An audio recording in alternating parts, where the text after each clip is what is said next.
parati mong i-appreciate ang mga taong nandyan para sa'yo tuwing may problema ka at tuwing malungkot ka. Kasi mas pinipili nila na tulungan ka at magbigay ng oras at effort para pakinggan ka.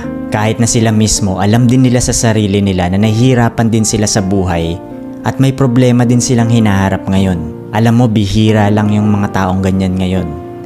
Yung totoo talaga sa'yo at uunahin muna ang iba bago ang sarili nila. Kaya siguraduhin mo na pasalamatan and i-appreciate mo sila. Kaya sa mga taong nasa paligid ko, thank you so much talaga. I really appreciate talaga yung effort nyo. Nandyan kayo sa tabi ko. Thank you so much. Sa mga time na napapatawa nyo ako, maraming salamat talaga sa inyo. Ayan. Thank you so much mga langga sa panonood yun ng aking video. Maraming salamat.